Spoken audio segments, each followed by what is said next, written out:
enjoy the next run. Gosh bless.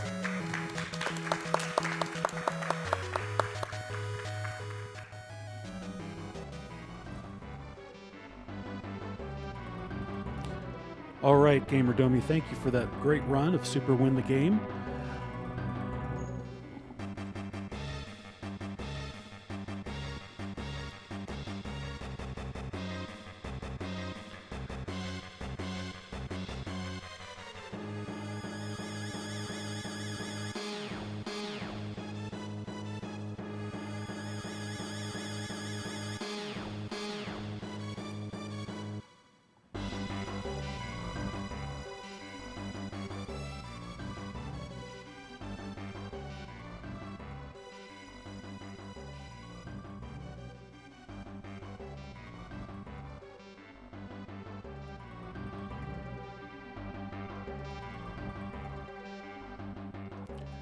All right, and we're going to take just a quick moment to give a couple of shout-outs to our sponsors. Humble Monthly subscribers get over $100 worth of games for only $12 every month and get to keep the games just like a regular Humble Bundle. The Humble Trove is a new collection of Humble Originals and other DRM-free games, and it's only available to Humble Monthly subscribers. The Humble Store offers over 5,000 games, and Humble Monthly subscribers get a 10% discount on store purchases. The Humble community has given over $98 million to charity so far. Humble Bundles, Humble Store purchases, and Humble Monthly subscriptions all benefit charity. Humble Monthly subscriptions and regular Humble Bundles both make great gifts. Individual Steam keys from any bundle can also be gifted to a friend.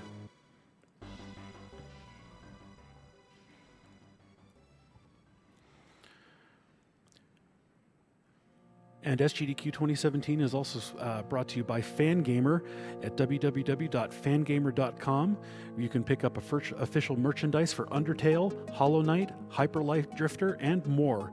2 Earthbound books that will absolutely not help your speedrun time, clothes, figurines, pins, plushes, and books. All profits from sales of GDQ merchandise goes to Doctors Without Borders.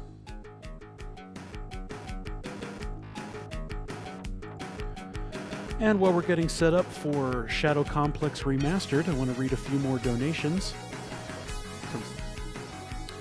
We have $100 from Anonymous that just says, "It's for charity after all." We have $10 from JPoint24. It just says, "Ready, go." We have $25 from Potato Grunt. It says, "Shout out to all of the staff that makes this possible."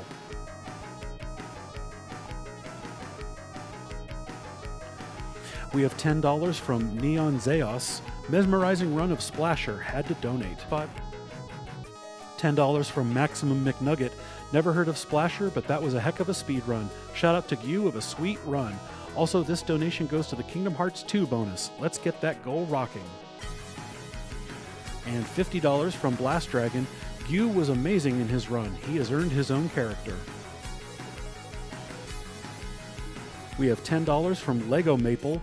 "Hey there, just wanted to donate near the end of my workday as you guys keep me company for my first work week at my new job. It made it much less tiring. Money goes to save the animals. Screw the frames."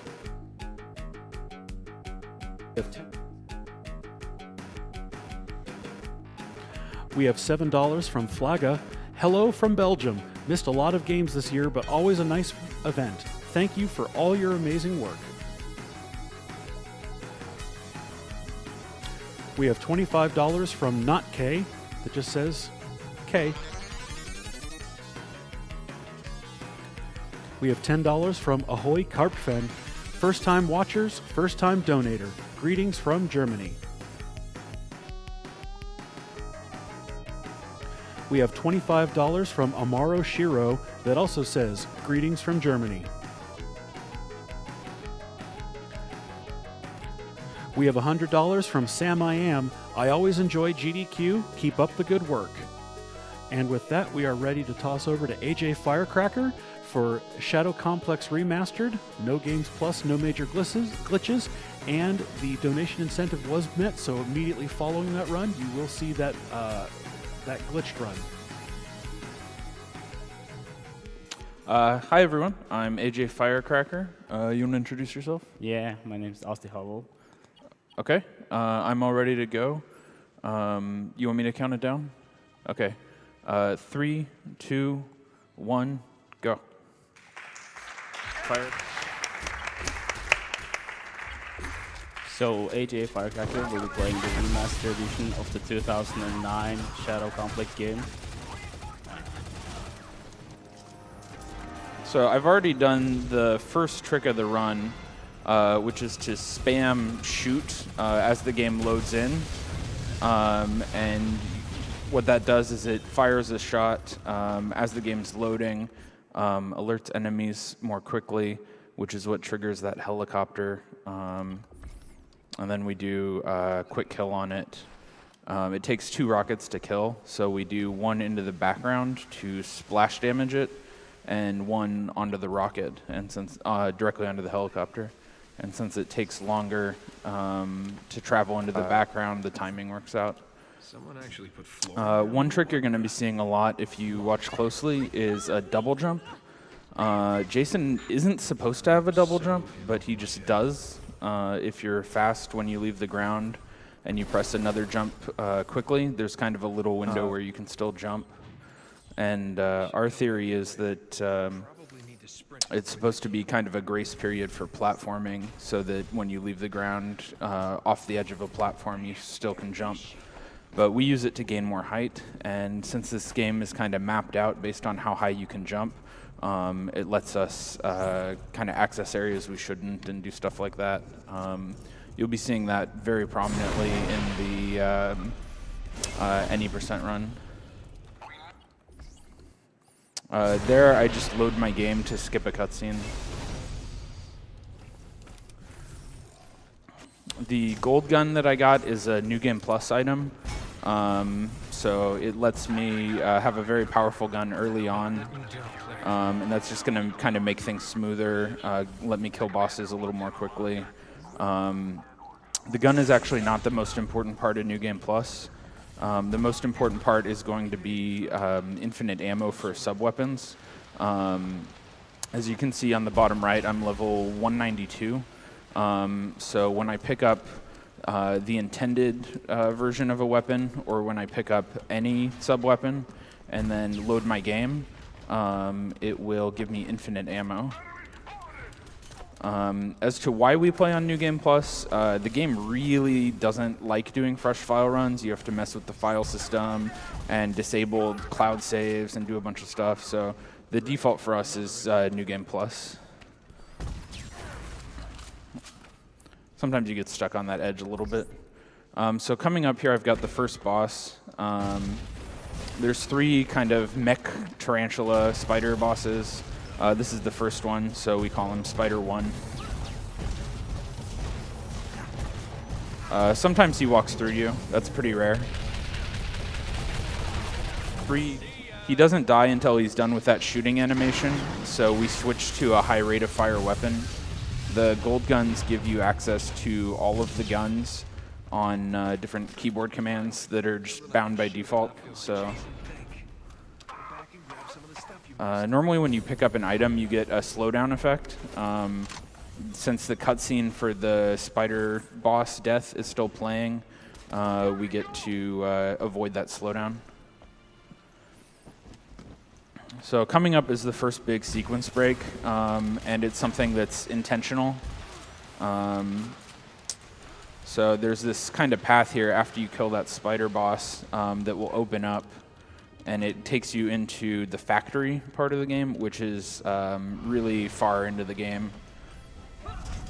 This is kind of the one big dev shortcut there. If you fall down and land on those like hot rods, I think they're supposed to be radioactive, you die very quickly. So I'm playing on casual difficulty. It has the downside of opening up a map whenever I run by a map station or whenever I accomplish plot objectives, but it lets me ignore or have a lot more safety with certain environmental obstacles. The no major glitches run doesn't get the foam item at all because foam is super glitchy, and there's a bunch of stuff we can do with it. So I need this guy to open the door for me, and sometimes he doesn't want to cooperate. I get frozen in place if he hits me while I'm on the ground. So we jump both to get him to aim at the door and to prevent him from freezing us in place.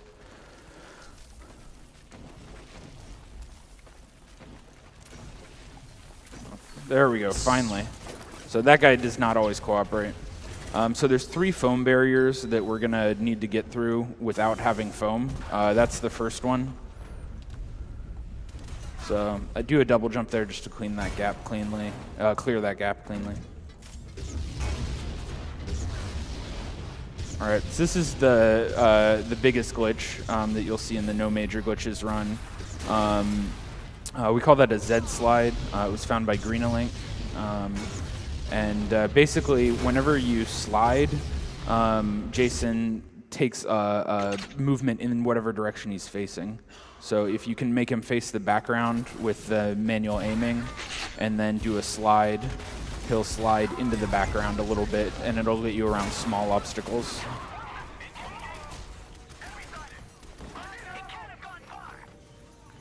Here, Jason's a righty, so whenever he looks to the left, he holds the gun a little bit in the background, and whenever he looks to the right, he holds it a little bit in the foreground.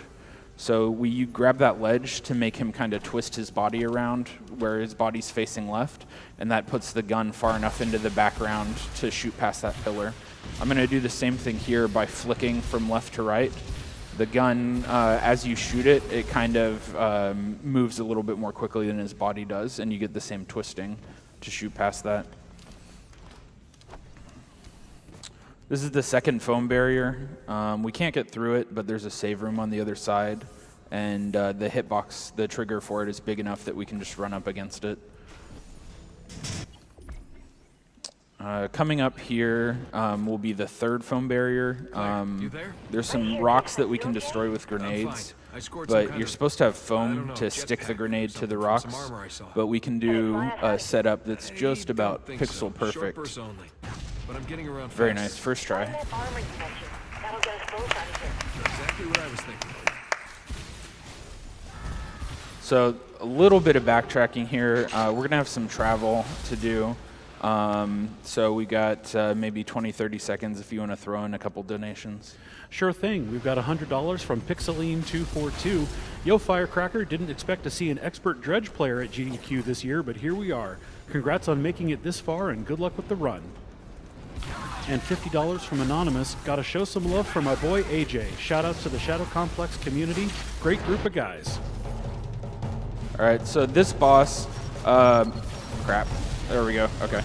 I almost messed that up. So we destroy the platforms on either side to skip a phase of the boss fight. The first thing he does is destroy those platforms. So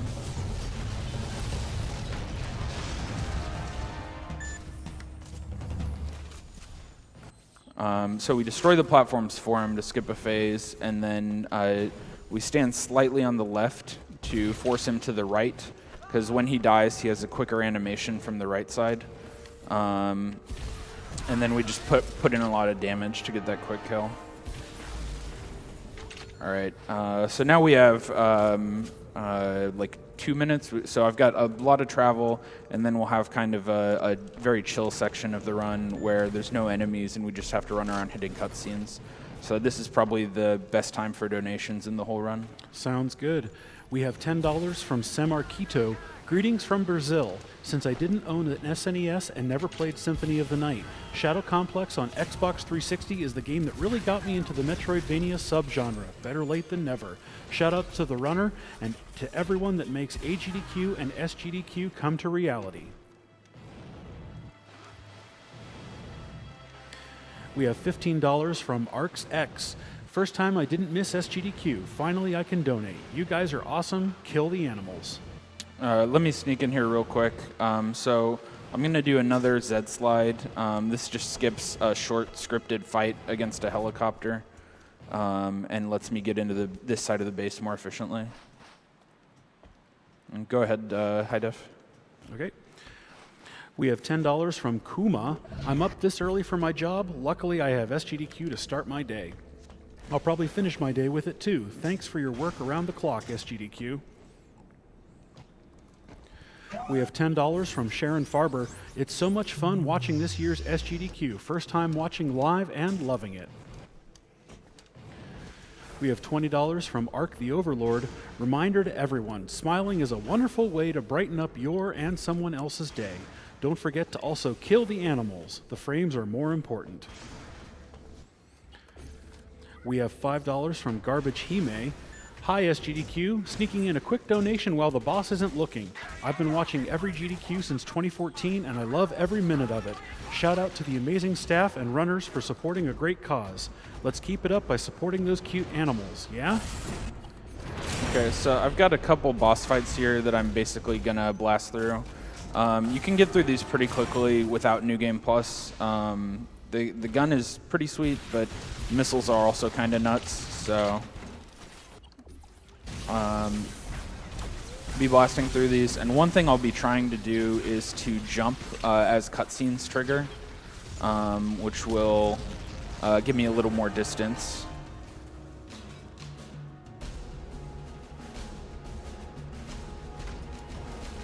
All right, so we're about to get the third movement item, the third major movement item in this game, which is the friction dampener. It's similar to the speed booster in Metroid games. And so from here on out, the run will get pretty frenetic. If everything goes well, we're going to spend most of the next minute in this hyperspeed state.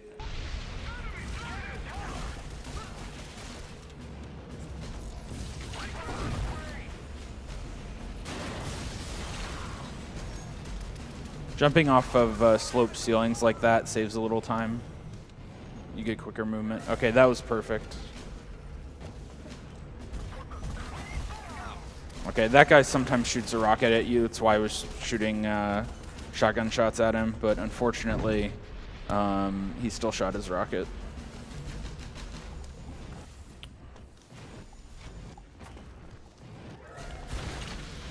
So coming up here, I'm going to do a short charge. Crap. Okay. It's fine. So this game, certain actions will interrupt the build-up to hyperspeed, like stopping your run or turning around while running. But running off ledges and grabbing ledges doesn't. So you can use that to compress the space needed to get charge and avoid a puzzle there where you have to drop grenades to make a long enough path.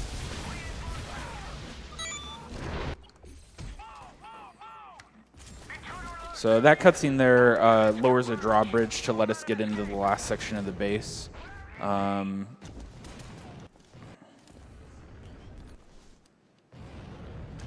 Cool. So the plot of the game, I haven't talked about it all yet. Basically, there's some bad guys. They want to take over the world, and your girlfriend convinces you to go hiking in the woods. Always a mistake. And you run into the bad guys' headquarters and decide to fight them. That's the basic plot. And the bad guys keep accusing your girlfriend of being a spy, but she doesn't actually do anything in this game, and you rescue her. We skipped all that. This is a really slow elevator. All right, there we go. So this right here is actually the really critical area of the game from a speedrunning perspective. This cutscene right here is what triggers the final boss to exist. That's going to be important for the glitched run in a minute here. The final boss is actually in an area that's pretty easily accessible. The area I'm in now is pretty hard to access, so that's the real gate on like why you can't just finish the game right from the start. This jump is pretty precise, and I just screwed it up twice. There we go.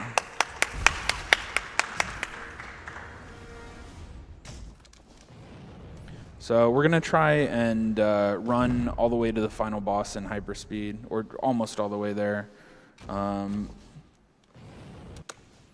Okay, good. That's pretty precise. It saves, depending on how you fail that, it can be up to 15-second time loss.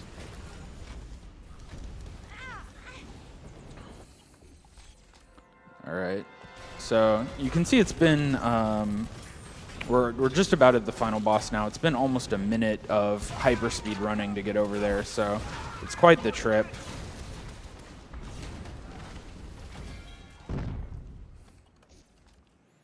The final boss, the way it works is that there's 3 nukes, and you have to nuke this airship 3 times because 1 is not enough.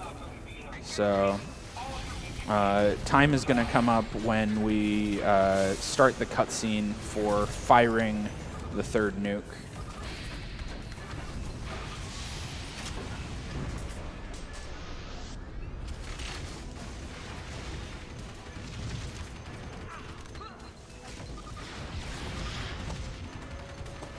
And we're going to get a lot of cutscenes here. So after you fire a nuke, the airship shoots like missiles back at the tower that shot it. And that's a cutscene, and then they hit, and there's like a slowdown effect. So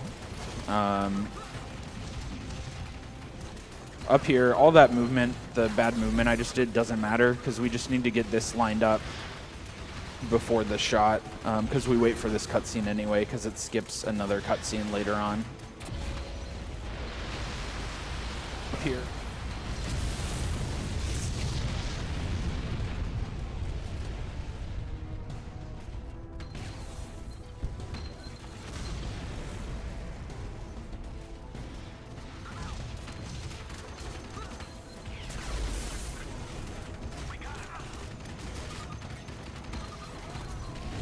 Time.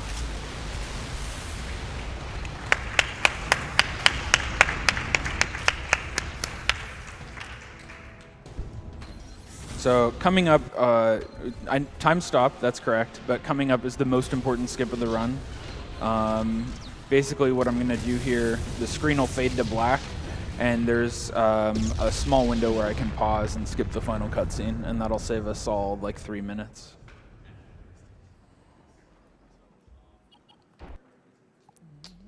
All right, so I'm going to go ahead and dive into the incentive run. Your final time was 17:03. Okay, good.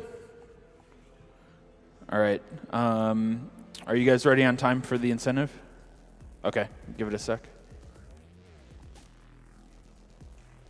So just while we're waiting, I'll explain quickly.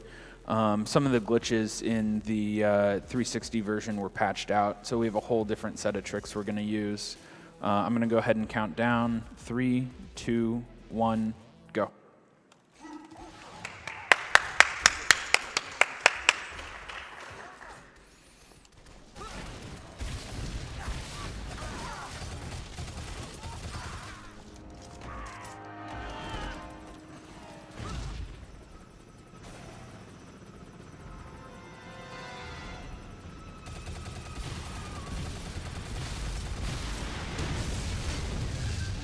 Okay, it didn't get the quick kill there, but it costs like half a second or a second or something.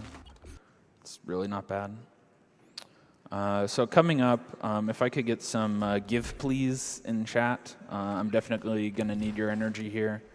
There's a very precise jump we're doing. It's probably going to take a few tries. And basically, when you double jump, normally you get, for like a good clean input, you'll get about half your body height. We're doing one here that requires almost our whole body height, in addition to needing a bit of a slope from under. There we go, first try.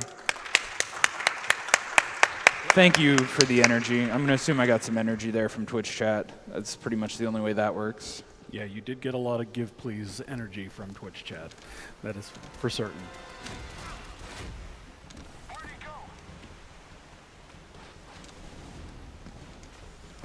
So that right there is a hard double jump, but it's not nearly as hard as the other one. Coming up, this is like The worst jump in the game right there. It's super easy, and I mess it up all the time. Shoutouts to Funyuns Are Tasty. He's the world record holder in this category, and he also messes it up all the time. All right, we got a little travel time here. We can sneak in a donation or two. All right, we have $30 from Dylan182. Shadow Complex is one of my favorite 360 games, and I'm excited to watch AJ beat the remaster hours faster than I can. My money goes to my favorite GDQ event, the Super Metroid Race. Kill the animals, save the frames. Okay, so I've got foam, and I don't have a gun. It turns out this game doesn't handle that very well, so we're going to use that to break the game. Basically, normally your weapons shoot along the barrel of your gun. Your sub-weapons, when you don't have a gun, will shoot for foam into the background, for grenades and missiles into the plane of play. So what we're going to do here is we're going to shoot very precise foam shots into the background. And by walking into the foam, it's kind of a round object. And so by staying in front of it and walking into it, it'll keep pushing me further into the foreground here.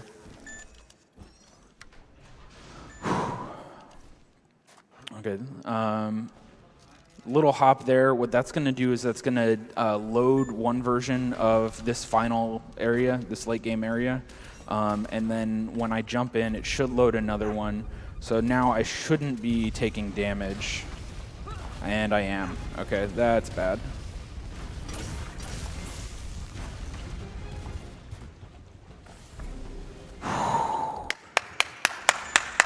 So what I did right there is what we do in the world record run, and it's a super risky warp. It probably works like 10% of the time for me. So, so the run didn't die. I have a bunch of safety saves and stuff, and I purposefully save right next to the foam walk because it's much safer. But sometimes you get the hard warp. So, wow. Gunship? Okay, so now we're back at the final boss. It's a little harder to navigate around because we don't have a jetpack or hyperspeed or any of that stuff. So what we're going to be doing is we're going to be using foam to kind of build some platforms here.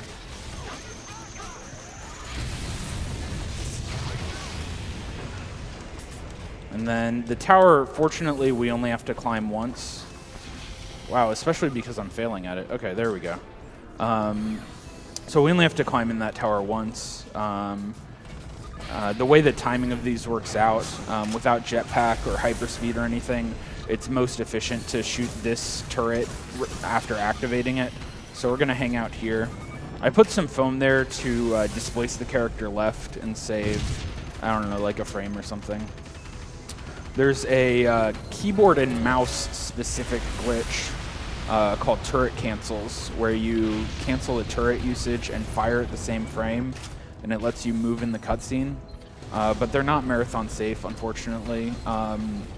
There's a like maybe 50-50 chance that they lock the camera to the turret, and then you have to complete the game blind, which I'm not prepared to do. So no turret cancels today.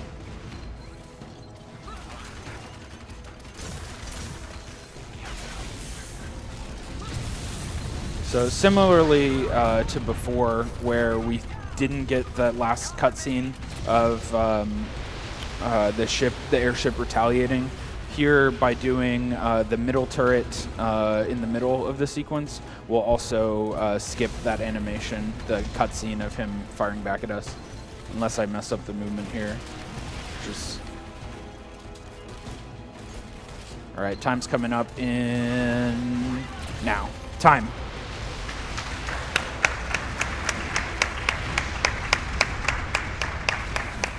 So coming up is one of my favorite parts of the Any Percent run. We're done. We don't have control of the character, but now we get the final cutscene. Usually you're supposed to be super powerful. You've gone all through the base. You've gotten all sorts of stuff, and so you have some sort of like super high-tech futuristic gun to threaten the enemy with. We didn't get any gun, so let's see what Jason comes up with to threaten the enemy. Who the hell are you? Jason Fleming. I'm no one. And everyone. The Restoration will hunt you down and kill you. You, your loved ones, those you hold most dear, everyone you've ever known. I like that he's confused about whether or not his flashlight shot him. Couldn't let you kill a man in cold blood, Jason. Wouldn't have been fair to you. You knew about this all along, didn't you? You're a spy. Yes, and I'm sorry. I ran local background checks to see who I could bring with me to serve as All right, we got about a minute You of were cutscene left here. Why wouldn't you just bring another agent? That's crazy. Because the Restoration has moles everywhere. That's why they wear the Anonymity masks. was the only way. So everything you told me when we met, it's just a lie. Not everything. You really do have nice eyes. All right, it's time to go. We have a lot of questions for you. Who are you? Remember when I asked you what NSA looks like? Well, now you know. Maybe. All right, guys. Thanks so much for having me. Please donate to Doctors Without Borders. Every donation helps. That's going to do it for me. Thanks a lot, everybody.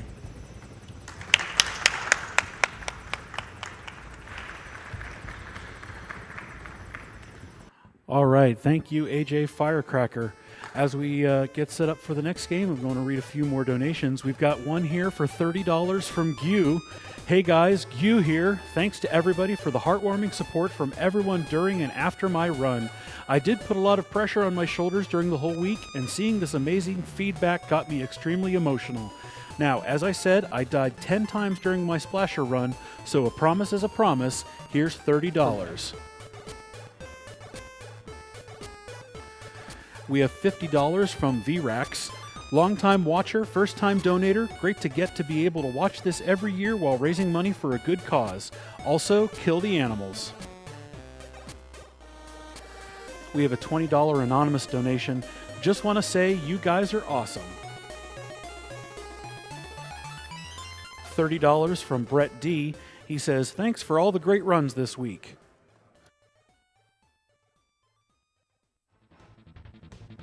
We have $30 from 049. I'm looking forward to every GDQ event. You guys do an amazing job.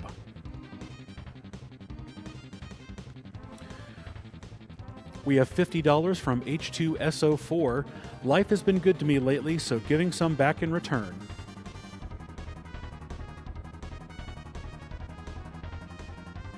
We have $30 from Masterat. Here is to a great cause and a great event.